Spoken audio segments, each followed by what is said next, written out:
चरण स्पर्श भी कर लेते हैं, क्या नुकसान है? और उनको नहीं चरण स्पर्श करते जो गांजे की चिलम आई और बम बम भोले, कभी नाम ले या ना ले, चिलम हाथ में आई उस समय जरूर कहेंगे बम बम भोले।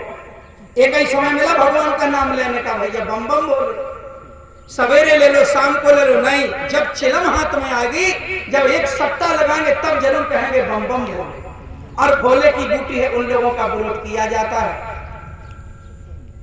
तो ये संगठन कुछ ऐसे कार्य कर रहा है जिससे कुछ लोगों को तो बहुत अच्छा लग रहा है, कुछ लोगों को खराब लग रहा है।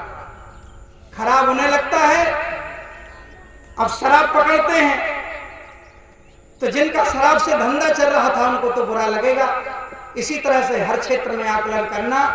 गुरुवर कहते हैं मनुष्य सिर्फ मनुष्य है, मनुष्य की कोई जाति नहीं होती, मनुष्य मनुष्य है, उसका धर्म मानवता है और मानवता की जननी जगत जननी जगदम्बा। गुरुवर ने एक परिवार दिया है, कोई छोटा बड़ा नहीं होता जाति से।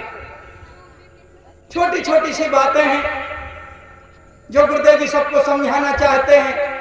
एक ही कुआं गांव में, विचार करना है आप, एक ही कुआं, उसी का पानी हरिजन भरता है, उसी का ब्राह्मण भरते हैं, उसी का क्षत्रिय भरते हैं। लेकिन अगर हरिजन वहां चढ़ा है तो पहले उसे कहेंगे तो अपना पानी फेंक दो फिर भरेंगे। पानी तो एक ही, उसमें क्या समस्याएं आ जाती है बताइए? उसका कोई रंग बदल जाता है, छोटी जाति का व्यक्ति चढ़ गया कुएं पे तो ये विषमताएं गुरुदेव जी मिटाना चाहते हैं। गुरुदेव जी कहते हैं सब समान है, इसलिए कुछ लोगों की दुकानदारी बंद हो रही है। ऐसे लोग कुछ शब्दों का प्रयोग करते हैं, लेकिन आप सब यहाँ बुद्धिजीवी बैठे हैं। आओ, एक धर्म है मनुष्य का, दूसरा धर्म नहीं हो सकता। ऐसे ही साईं बाबा का विरोध किया जब उन्होंने कहा सबका मालिक एक। यहाँ तो हर व्यक्ति अपने अपने भगवानों का नाम गिना रहा है। कितने भगवान होंगे संसार में, विचार करो आप। हर व्यक्ति कहता है ये हमारे भगवान, ये हमारे भगवान। गुरुवर ने सारी लड़ाई समाप्त कर दी, गुरुवर ने सारा झगड़ा समाप्त कर दिया कि न तुम्हारे भगवान न तुम्हारे भगवान, वो तो देव शक्तियां हैं। गुरुवर कहते हैं सबकी आदि शक्ति जगत जननी जगदम्बा, सारी लड़ाई समाप्त। अब मान सको तो मानो। और जो हमारे मुरारी भैया के रिश्तेदार हैं या और भी जो बुद्धिजीवी इस ग्राम के ही बुजुर्ग बैठे होंगे, तुम अपने आप को मां से दूर मत रखो। शराब भी पीते हो, मांस भी खाते हो, तब भी मां से दूर मत रहो। अगर मां से दूर रहोगे तो कैसे शराब छूटेगी? मां से दूर रहोगे तो कैसे मांस छूटेगा? ऐसे लोगों को तो और आगे आना चाहिए। हम तो कार्यकर्ताओं से भी निवेदन करते हैं कि हम लोग भले पीछे बैठ जाएं, आगे की पंक्ति में सिर्फ उन्हीं लोगों को बिठाला जाए जो मांस खाते हैं, शराब पीते हैं। जब मां के पास आएंगे तभी तो बुराइयां दूर होंगी। आप ये तो जगत जननी जगदम्बा है, अपने घर की मां से आप अंदाज कीजिए। व्यक्ति कीचड़ में गंदा होके आ जाए, भिड़ा के आ जाए, अपनी भाषा देहाती, तो जो बच्चा नहा के आया होगा उस पर मम्मी ध्यान नहीं देगी। लेकिन जो कीचड़ से सना हुआ आएगा, कहीं कोई गंदगी लग गई तो अपनी घर की माँ भी सबसे पहले जो गंदा है उसे पकड़ के नहला देगी। माँ की वो ममता होती है। गंदे पे माँ ज्यादा ध्यान देती है कि इसकी सफाई करना जरूरी है। इसलिए आप पीछे नहीं, आप आगे बैठे, माँ के चरणों में बैठे, आरती करें। 1 घंटा तो नशा छोड़ सकते हो, इतने गुलाम भी मत बनो नशे के। एक व्यक्ति से कहा, हमने कहा 40 में चलना है। बोले कितना समय लगेगा? हमने कहा 2-2.5 घंटे लगेंगे। बोले इतने में तो हम 1 कट्टा बीड़ी पी जाते। वो मात्र इसलिए नहीं बैठता कि 1 कट्टा बीड़ी पी जाते। इतनी गुलामी अच्छी नहीं है। अंग्रेजों की गुलामी समाप्त हो गई, हम अभी भी गुलाम हैं अपने अंदर की आदतों के, अपने अंदर की बुराइयों के। ये गुलामी अच्छी नहीं। आप ना छोड़ोगे बीड़ी, समय रहते छोड़ दी तो अच्छी है, नहीं तो बीड़ी आपको छोड़ देगी, छूटेगी जरूर। और गुरुदेव जी वही कहते हैं, कोई भी नशा उसकी हमारे मानसिक जो तंतु होते हैं उन्हें गुलाम बना लेती है। एक बार गुरुवर की शरण में चलो, माँ की ऊर्जा जिस दिन पाओगे आप कहोगे ये नशा कुछ भी नहीं, ये वो नशा है जो आनंद देता है। इसे नशा नहीं कहना चाहिए, माँ की भक्ति का रंग है जो हर व्यक्ति को आनंद देता है।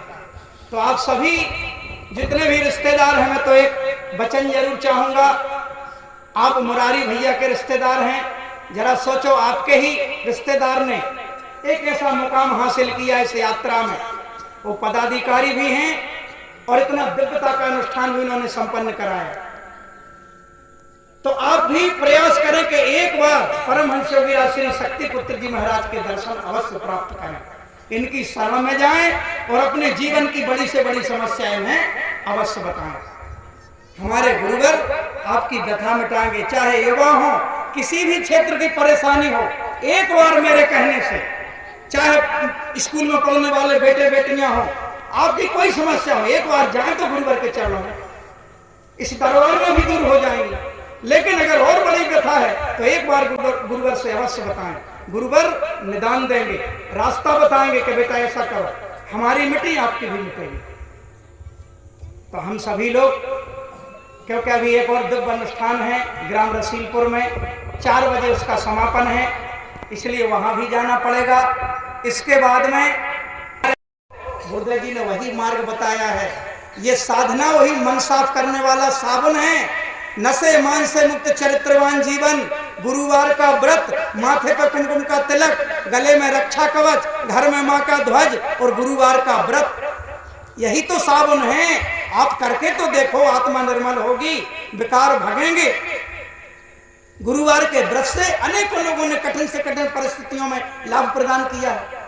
सबसे बड़ा व्रत गुरुदेव जी ने बताया है। बाकी परंपराएं हैं भारतवर्ष की, जो अच्छी परंपराएं हैं वो चलने दें। आज भी आंवरी नमे है, कितना पावन दिन है। आज हमारी माताएं बहनें आंवला के पेड़ के नीचे में भी रास्ते भर देखता आया कि बढ़िया टिक्कड़ बन रही है। अच्छी है, परंपराएं हैं, खुशियां मनाओ। एक दो जगह मेरी भी इच्छा हुई कि रुक के खाऊं, लेकिन उनका लेट हो जाऊंगा, मुरारी भाई कहेंगे कहां चले गए। तो अच्छी परंपराएं स्वीकार करो, बुरी परंपराओं को समाप्त करो।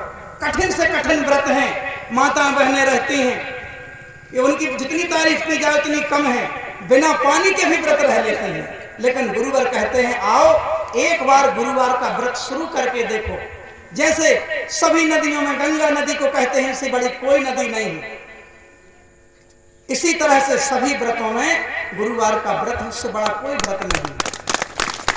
और शाम को भोजन भी करना है, भरपेट, लहसुन प्याज नहीं खाना गुरुवार के दिन। और आप देखें धीरे धीरे आपके घर का वातावरण बिल्कुल बदलता चला जाएगा, बच्चों में संस्कार आएंगे।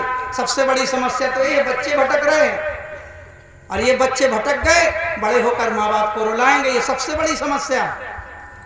और गुरुदेव जी वो साधना दे रहे हैं, तुम आज समझो या ना समझो, ये साधना हमारी 3 पीढ़ी नहीं 10 पीढ़ी को लाभ देगी।